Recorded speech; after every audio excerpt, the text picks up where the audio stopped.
Boy, we got a special show for you this evening. We got Tracey in the house from Sakata, and we're talking about seeds, different kind of seeds, and all other sort of things gardening. Welcome to the Row by Row Gardening Show, the best dadgum gardening show on the internet, where we talk about gardening, a little bit of cooking, and growing your own food. Now sit back and enjoy. Hey, I'm Greg, and we got a special guest in the house. Tracey with Sakata is here with us. She's been here with us before. Daggum, good to have you back. Thank you. Been a minute, ain't it? It's been a minute. Yeah. For y'all don't know, Sakata Seed Company is a large vegetable and flower seed. Yes, all over the world. Breeder and producer. Yep. And we do a lot of business with these guys. They're really good for us, and we like to talk shop. Okay. Let's do it. So what you got? What you gonna plant this year? This gonna be unusual in your garden. Oh gosh. Yeah. Sprung this one on. Yeah. Well, this isn't unusual, but I'm really big into lettuces right now because we have a bunch of new lettuces and we're trying out all kinds of new things, like ones that you just like cut once and it all falls apart and do your salad, and pretty color. I just think they're so pretty. And they all taste different, and lettuce is expensive. Are you into the red lettuces? I'm into the red lettuces. Yeah, I am too. yeah, I'm trying one out too. So yeah, I'm crazy about those red. I got a red romaine that I'm looking at. Yeah. So. And okra. And okra. You know, now that I'm back down south. Gotta have okra. Gotta have okra. I got my okra growing in the greenhouse. I'm not transplanted yet. Folks, just if you're in the south, it's a little bit too early to direct seed your okra. We were just talking about this earlier. Probably about the end of the month, 1st of May, direct seed that okra. I think it's a little early yet. Cool soils. Man, okra does not like it. Yeah, it's gotta have it warm. It's gotta have it hot, really. We get people every year that plant it too soon. They say, my okra seed didn't germinate well. You planted it in too cool of soil. Yep. Now, a little trick there. If you want okra early on, grow the transplants in the greenhouse and transplant it. And when it warms up, then you can direct seed it. Yeah. Get you about a 2 to 3 week head start on if you grow it in the greenhouse. Yeah. And we all love to brag about how early we have okra. Be patient. Yeah. And hot peppers. That's the other thing I'm going to do a lot of. Oh, really? I'm going to try a lot of different hot peppers. You like the hot peppers? We're doing crazy. I don't. My husband does. So, but I like to grow anything new and different and crazy. So. Yeah, I tell people, I said, you guys try something, at least one thing new every year that you've never grown before. Yeah. Yeah. Do you know what my new thing for this year is? What is it? African drum gourd. Oh, what's that one look like? It's a big gourd that they make drums out of. Okay. I could do that. And you take the leather and put over it, and you make you a drum, and you play the drum. Are you selling those? I might give you one. No, I'm making them for myself because I'm gonna get out there late in the afternoon. Or they shade tree. Shade tree. Not Tracey. No, underneath the tree. Late in the afternoon, I'll play drums. You see? Yeah. You can throw me one of those seeds and I'll try that one too. Yeah, well, that's my crazy thing that I'm growing this year. But I always recommend. I said you got to grow something crazy. Yeah. I do it there. A lot of people's growing glass gem corn this year that they've never grown before. I've never grown that. Yes, an ornamental corn. Okay. It's different colors. Okay. Yeah. I grew roselle for the first time last year after learning about it from you. Yep. Yeah. How'd you do? Good. Good. Yeah. So I grew it in our backyard, but it's warm. I'm in the mountains, but it's warm back there. It's challenging for you. Yeah, but it did good. It did good. We had a good season last year. Yeah, so. Roselle's become one of our favorite things to grow. Yeah. Okay. Tea, jellies, wine, all kinds of things. So we're going to be talking about seeds for a little bit. Okay. When we may switch up and move around, but you know, we sell a lot of pelleted tomato seeds. Yes. And if you've never bought seeds from us before, some of our better, more pricier varieties, but they are better, are pelleted. The reason they're pelleted is because they're easier to handle. So if you've ever tried to plant raw tomato seeds, they are tough. Yeah. But these pelleted makes it real easy, but you have to pay a little bit of a premium for the pelleted part, but it's worth it, I promise you. And then also we have something done to some of the seeds that we sell, especially the tomato seeds that are called primed. Let's talk about that a minute. Explain to everybody what this terminology means and what it does. Okay, so primed, I just sort of think of as sort of just nudging the seed to start to wake it up. So it's tired, it's sleepy, it doesn't want to get started. So you put it through this priming process and it primes it for germination. So it makes it easier, faster to germinate.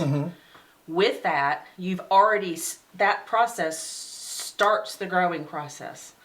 So you got to be sure if you're going to use a prime seed, you're going to use it right then that season and be done with it, because otherwise you're going to have a seed that's already started to wake up. It doesn't hold its germ well. It does not hold if you use it later. Right. So it's a good jump start, and it's a good way to have better success. But it starts the process, and you can't pull it back. So you got to use it. Right. Yeah. And what about pelleting? And then pelleting, like you mentioned, one of the main advantages is ease of handling, right? So it's not, we talk about the things that are typically harder to do are like carrots, lettuce. Lettuce is all because it's so tiny. And so it's tiny or irregularly shaped seeds that you often see pelleted, because pelleting, you throw it into this inert clay-like material, right? And it's going to coat and coat and coat it until it creates this perfect ball. So you've got these perfectly round beads now. And it's normally white or either a gray-like color. Yeah.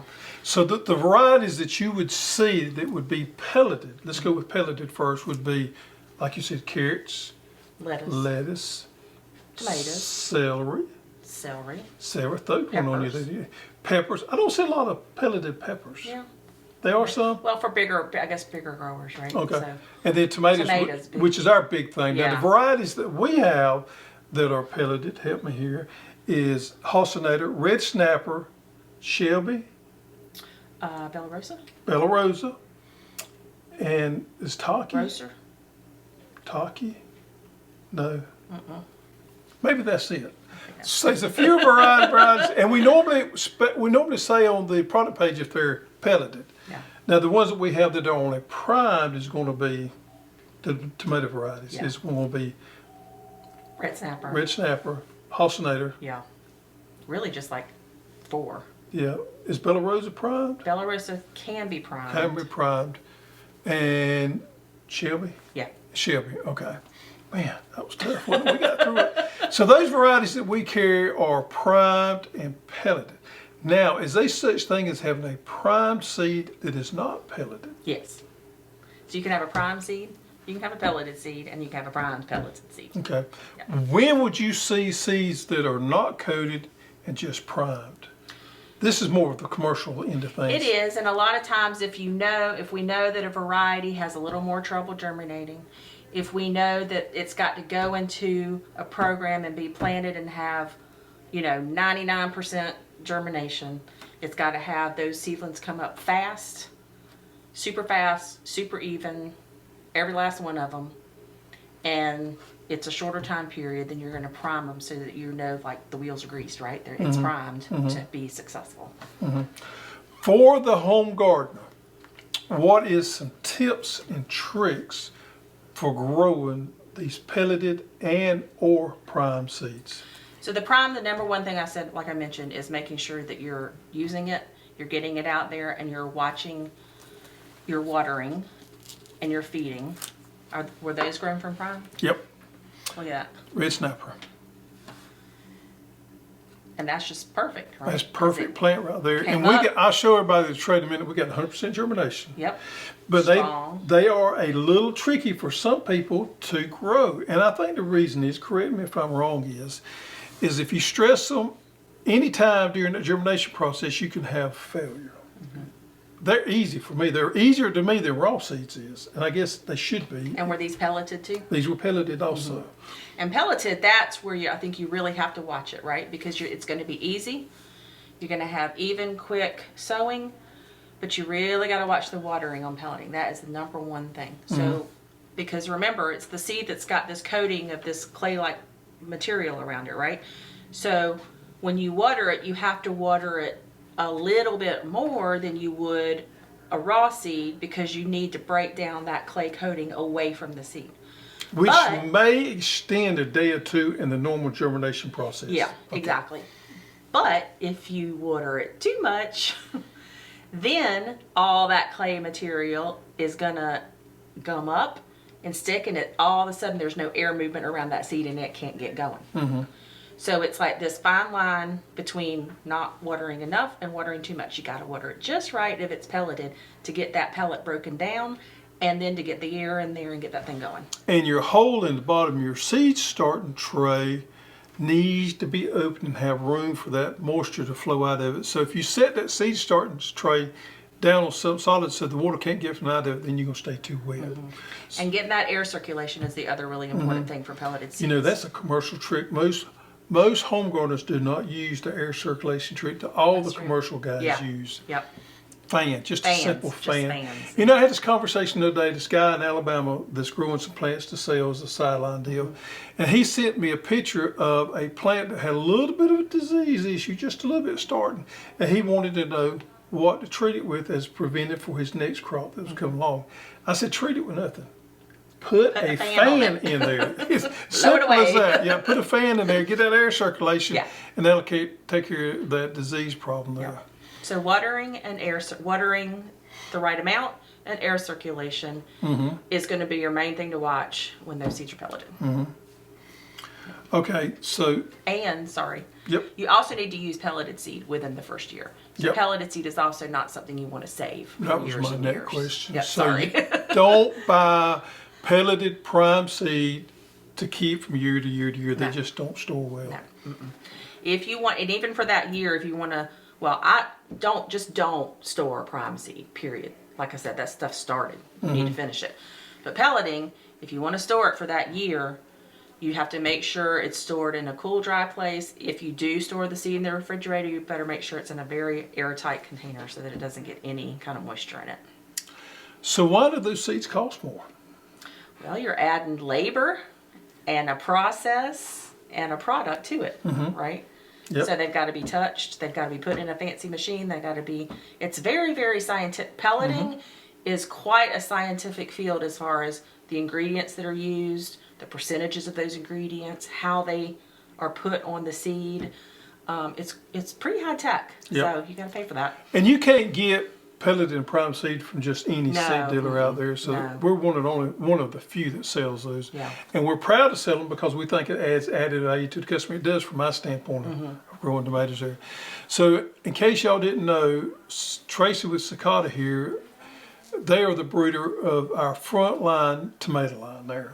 Our Hostinator, our Red Snapper, Bella Rosa, Shelby, all those come from Sakata. They do. I always raise Sakata's tomato breeding program above everybody else. And I know that I'm a little biased about that. But it's because of where we live. Yeah. I mean, this East Coast, southern East Coast tomatoes, you got to think Sakata. Yeah. So tell me about y'all's tomato breeding program. Tell me a little bit about it and what do y'all breed for? And I know it's a constant evolving process. It is, but you know, breeding itself is just an extremely long process, right? And the work we did 10, 15, 20 years ago has just really shown now in the past 5 or 6 years. It's come to fruition because the products that you see now, the ones that you mentioned, there's a few things going on. So all of our breeding is in the United States and it's on the East Coast. And we trial when we breed things where it's traditional breeding out in the field. We're out there with hundreds and hundreds of crosses and testing all kinds of traits. And then it's iteration after iteration after iteration of testing everywhere, not just in Florida, not just in Georgia, not just in New York. Where's most of the breeding done in Florida? Most of the breeding is done in Florida. The testing is all over the U.S., including the West Coast and the central U.S. But there are key things that we're concentrating on, which is really what I think has made these outstanding products lately. And one of the main ones is adaptability, and that's not only through, you know, the plant itself holds up in a bunch of different areas and in a bunch of different conditions, but it's what kind of disease package it has. Diseases are changing constantly. What's the latest disease that pops up here or there or yonder, right? So we got to always be on top of making sure we're including work to go against the latest diseases. So that, the adaptability, we're constantly trying to pump up yields and size of fruit so that even in adverse conditions, you're going to get good fruit. But the other big one is flavor. Oh, that's a huge one. That's a huge one. So the flavor, you know, I've been in this industry for a pretty long time, and it used to be, we talked about this at lunch, it used to be, there were tomatoes out there that looked exactly the same. And they performed really, really well, but they tasted not good. Okay, so going back to my memory, was they a shift? There was a shift here in the 80s and maybe early 90s where all the emphasis was put on shipping. All the Yes. emphasis was put on disease resistance, Yes. maybe, and being able to have shelf life. And in fact, all those tomatoes back then were even bred to where they didn't even get grown to become red. They're in the ground. They pick them when they're completely green, and you should be doing nothing but frying them, and they gas them Yeah. to make them red, right? Yeah, flavor was not on the top of the priority back then. Not on But, the list at all. and a lot of people have got a bad taste in their mouth from that. Yeah. I mean, Yeah. we talk about some of these overrides. I wanted tomato to taste like they used to taste when I was growing up. Well, we went through a transition period in our country, folks, where tomato varieties were bred strictly for shipping and taste was gone. Yeah. At what point did we see the transition where the breeders started to bring taste So back they into it? started working on that, like I said, 10, 15 years ago. And now is what you're seeing those results. That's why now you're seeing this influx of all these wonderful tasting tomatoes. And flavor for us, this is the really fun part. And I'm working on this directly with our breeder. I'm going down to Florida in 2 weeks to taste 150 tomatoes in the field. Wow. To see what they taste like. And we taste them, we do taste panels, we score them in all different traits, but what's really fun is then we send them to the universities and they do chemical analyses of these things so that we see exactly what compounds we're all saying we like the flavor of, and then we can breed for that. We can say Wow. we want this tomato to be higher in this trait because we know that means the flavor is going to be higher. So these are actually genes that breeders can purchase to bring into their breeding program? No. These are compounds within a tomato. Okay. Chemical compounds that make up a tomato, and we can say, okay, we see from this chemical analysis breakdown, Lycopene or whatever. Yeah. So there's like this much, one that starts with a gly or something. One is one that always pops up as making ones that we score taste well, and so we can go back and we can look at the mama, and we can look at the daddy. We can say this tomato is high in that. Therefore, if we cross these two, chances are this one's going to be high in that compound. And it's going to be high flavor. Where would you say flavor is on the scale of what you're breeding for? 3. 3? 2. What's 1? 1 is adaptability. Adaptability. You got to be able to grow it if Yeah. you're going to eat it. Yeah. So adaptability. Which includes disease resistance. Number 2. Is yield and Yield. size. And number 3 is flavor. Cool. Yep.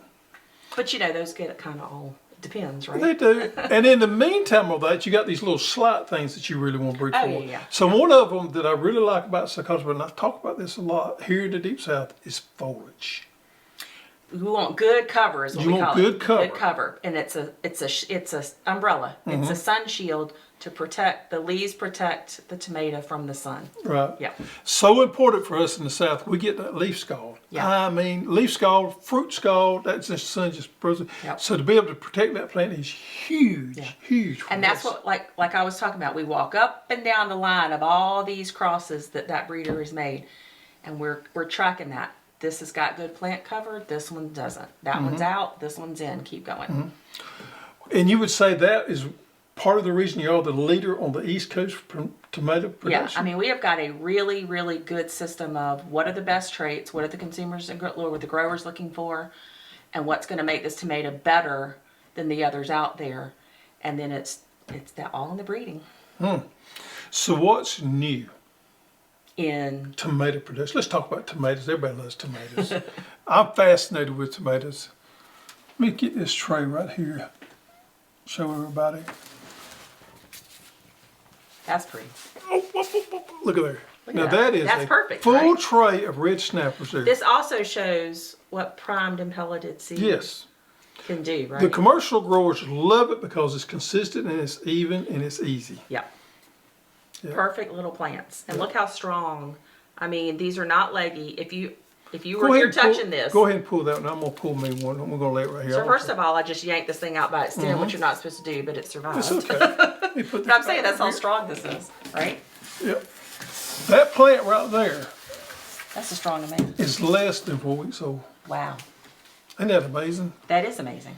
And this is red snapper, folks, in case you missed me telling you what variety it is right there. And this is one of your new favorites. It is. Tell me why you like it. I like it because of the cover. The cover of plant it. cover. The vigor. It has good vigor to it. And it's just a good eating tomato for us. It's very similar to our hostinator, but I like it. I really like the red snapper. So, do you have TikTok? I do not. You do not have TikTok. I'm one of those people. the latest crave going around TikTok and YouTube Shorts is something I want to address. Okay. You know, they always have these little tips and tricks about growing tomatoes. I hear there's lots of recipes and stuff. So I've seen this probably a dozen times in the last 24 hours. Everybody talks about, you got to do this to your tomatoes. You pinch the top out of it and you take off the leaves so that you have 2 liters. And then you grow these 2 liters up, and I'm thinking to myself, no, no, no. What they're failing to tell is that's fine if you're doing hoop house production on an and you're training them. And you're training them. Yeah. But they don't say that. And this is some of the false information you folks are getting out there on some of these things. Doing this right here to a determinate tomato is a no-no. Now, if you're growing an indeterminate only in a hoop house where you're training it, the 1 to 2 liter and we thing. mean by training it, like you've got string and you're constantly tying up tall. Yeah. If you're doing that, this 1 to 2 liter thing works fine. Yeah. But I hope a lot of people out there. Why would you give yourself that much more work? Right? I don't know. And I don't know why people would, from the homeowner standpoint, be doing that. But there's a lot of people out there promoting this is the way you grow tomatoes now. Well, think about this. This is another reason with this, like you're talking about genetics and new breeding and new tomatoes, right? This is also bred to have a certain plant habit. Mm-hmm. It has been made to have the type of plant habit that you don't have to do anything to. Right. So we don't want you to do these extra things and have extra work. I know there's a lot of different opinions out there on suckering, but I can sucker up to the 3rd or 4th node, or I could not sucker at all in my garden, and I can't tell much of a difference. Maybe just a little bit difference in size, but I'll be honest with you, on these varieties here, I can tell very little difference. Yeah, it might on older varieties maybe, but I agree. I also will not sucker, and I'll just tell you my reason is laziness. I don't want to do it. Because I don't have to. Because the plant's been made where you don't have to. I'm actually doing a little trial out there now with red snappers that I'm suckering aggressively. Mm-hmm. And then I got some more over here that I'm not, to see what difference it does make. So be interested My guess is that it's not going to make much difference. I don't think it will either. No. If anything, sucking is going to take away some of that foliage that we need to protect them from that sunlight out there. So what is coming new? What can we anticipate to be coming new? You got to share your secrets. Yeah. What's coming new with tomatoes? Well, like I said, I'm going down to Florida to our breeding station in a couple of weeks. We're going to be going through the newest and latest crosses, and what we're looking at are some indeterminates. There are pluses and minuses for determinate versus indeterminate, but we're going to be, we did the Ruby series last year, which is our first indeterminate slicer tomatoes, but we're looking at the next iteration of indeterminate slicer tomatoes that have that really old-fashioned big beefsteak kind of tomato. Right. But the indeterminate plant, again, we're trying to make the plants manageable so that you're looking at it and it's like, okay, well, it's a 5-foot plant, but it's not an 8-foot plant, right? So, and then going really big on the flavor. So that's what I hope to find. So normally speaking, I think you're the one that shared with me a few years ago. Normally speaking, most people will agree that indeterminates have better flavor profile than determinates. In general, yes. In general, yeah. I thought that was always interesting. Yeah. So indeterminates is the new thing there from Sakata. You going ahead and putting that out there. I'm putting it That's out there. That's the new thing coming. What do you see coming in the next few years? Now, look into your crystal ball. What do you see? Now, we talked about this earlier before the show. The minis are really popular. They are. Are you talking about the peppers? No. The tomatoes. Little birdie series. Oh my goodness, yes. So the minis have been really interesting for us because, you know, those aren't a new product. They've been around forever. Right. But with the advent of... Well, they are open pollinated. They are. All three of them are? Yeah. Okay, OPs. And they've been around forever. And people would grow them here and there. But what's happened is with the advent of people growing things indoors, or having less space, or just wanting something on their patio, or in their kitchen windowsill, these things have taken off like crazy. And folks, if you don't know what we're talking about our little birdie series, which have 3 different varieties here. We got Rosy Finch, which is a rose-colored little small tomato. We got Yellow Canary, And we've got Red Robin. Red Robin. Red Robin's the bright red one there. We've got a yellow, a pink, rose colored one there. I said yellow, pink, and a red. And these things are, they get, boy, this big, they are Not small. big. I mean, they are small. They're do you, really. do you classify them as a dwarf or just? It is a dwarf, like ultra determinant tomato. Because I mean, it literally will not get any taller than this. Do wonderful in pots and containers. Oh, yeah. We grow them every year down at the house. I like them in a hanging basket too. Yep. I put one of each color in a hanging basket, and boom, you're done. Perfect. Yeah. Yep. So those, you think there's going to be more work with those maybe? So, you know, the demand on those has just gotten so big. We are looking into, you know, is it worth looking at different things? What's interesting is we have looked at a couple that should be coming out here very soon that are a really, really small plant like that, but starting to get bigger fruit. Like not Like a a full slicer, salad but tomato? like a salad tomato. Yeah. So that could be pretty interesting too. Yep. Because again, you're going to get a big tomato and not a lot of... And it gives people the opportunity to grow these things that have limited resources, whether it be space or time or whatever. And even some of these smaller tomatoes, that one there fell apart on me, such as the Little Birdie series, what is the light requirement compared to a regular tomato? Is it the same? Or It's is it the same. Okay. I seen where somebody was advertising, and I never really thought about this. They were advertising that it takes less light to grow some of these miniatures than it does to others. I've never heard that before. I actually seen it in a brochure yesterday. That's weird. Yep. I mean, I guess technically if you're going to measure the light, Yeah. but I mean... Yeah, I couldn't buy into that. It was a competitor. It was Interesting. advertising that. Interesting. Yep. Okay. All right, so we've covered tomatoes. Let's talk about peppers just for a minute. Okay. So we do see some prime pepper seed. I mean, we've seen some primed pepper seed. Golly. Pelleted as well? No, primed. Just primed, okay. But again, that's really for, you know, farmers, growers that need a tray that looks like that of peppers. So Right. it's all going to be really nice and pretty and going. Yep. So, All right. Hopefully we answered some of your questions about seeds today. yeah. Pelleted and primed. Pelleted and primed. Pelleted and primed. Seed. It's a tongue twister there. And red snapper, that's beautiful, ain't It's it? gorgeous. I love growing plants. Man, that right there is going to be a nice tomato sandwich one of these days. All right, so let's move on. We got a garden spotlight this week right here, and I may let you hold some of these up. So, Karen Sterb, can you pronounce that? S-T-R-E-B? Karen Strebeck? Strebeck. Oh, you could come through. She sent this in. Karen Gardens in Mississippi, Natchez, Mississippi, 8B. Look at her green beans there. Woo. Which green bean is that? It doesn't say, I'm going to say that's too curly. It's kind of a curly green bean. Yeah, it's gorgeous. Yep, green beans, we love green beans. I just got mine planted. They're just now coming up. And she sent us a picture of her peppers, her cucumbers, and her tomatoes there. Wow. Yep. She got a bunch going on there. There's a lot of putting up and a lot of eating to be done there. And I don't know how well we can see it, but this is her corn. And another picture of her garden. She's got some trellising going on there. Thank you, Karen, for sending that in from Natchez, Mississippi. All right, so as custom be, it's Corny Joke time. Oh, no, you know I'm bad at these. Yep. So, I had three here, and I was just going to use one. I went through these, and this was perfect. What did Arnold Schwarzenegger say to his tomato seeds after watering them for the first time? No. You have been germinated. Yeah, that is perfect. You have been germinated. Yeah. All right, so we got the old goat to give away. So somewhere on the set here, I will not point it out. you don't point it out. I've We been have known to do that. old goat figurine on the set there, and if you find the old goat looking at you, put it in the comments below there, and we'll do a drawing every week, and we'll send you a great little prize. I'm gonna let you do the honors there. Pull it out there. Whoa. Okay. Should I read the name? Yeah, kind of turn around for the camera there. We can see it. What's the name say? Deborah Hudson. Deborah Hudson. Deborah found the old goat. Nope. Yep. Send us your shipping address to custserve@hosstools.com, and we'll send you a coveted gift.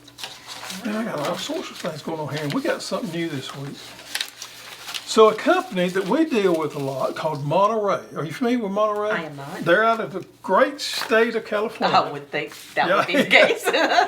And Monterey has offered to do a giveaway every week on our show here, and we're gonna go over this real quick, and I'll show you how you can put your name in the pot. So they're giving away some yellow sticky traps, and you know what? We're just starting to carry these right here.